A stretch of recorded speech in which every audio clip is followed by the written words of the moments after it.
So today we're going to cover a few things. First thing we're going to talk about is story structure, which means like structure, how something is built or how something is made.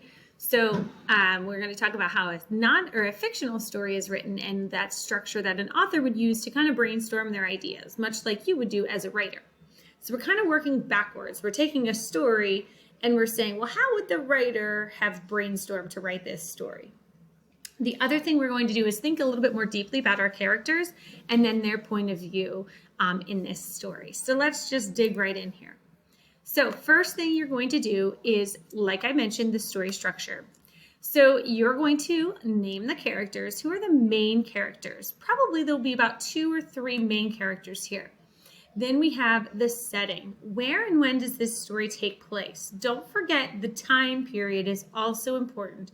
And the time period might change in this story. So that's kind of tricky. Just keep that in mind.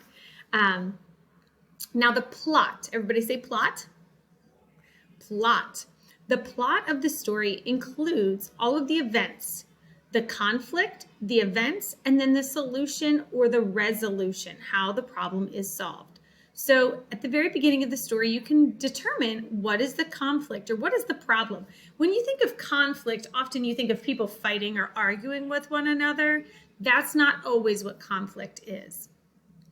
Conflict just means that there is a problem. Something's not meshing well here, okay? So there's a problem.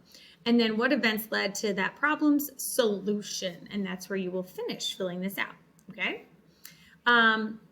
So we'll think here a little bit more deeply about our characters by coming down here.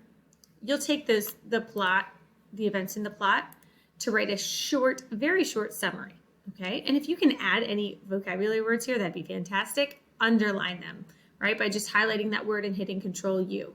So first, what happened next, then what happened, after that, what happened, and in the end, what was the result? How did the story end?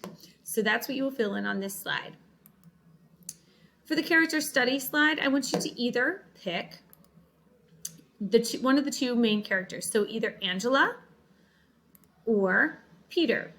So when you come up here, you're going to decide, am I choosing Angela or Peter? Come up with one word to describe them. And then give me some examples in the text. So if you are saying intelligent, let's say your character is intelligent or they're smart. Give me 2 specific examples from the text that show you that they are smart. So look back in the story. When you finish this character study, that's going to help you fill out the point of view. So write a journal entry from Angela's point of view. So write about the time that Angela traveled to the future. How do you think she felt? So you're pretending you're in her shoes. What is her perspective or point of view? Okay. And then you'll do the same thing down here for Peter. You'll write a journal entry from Peter's point of view. Write about the day you used your time machine to travel into the future. How did you feel? Okay, so you can choose one or the other. You do not have to do both. You can choose to either write from Angela's point of view or Peter's point of view. Okay? When you are finished with these, you are done with Tuesday's assignments. If you have any questions, please let me know. All right? The link for this will be up here. For journeys will be up on the very first slide, and it tells you where the story begins.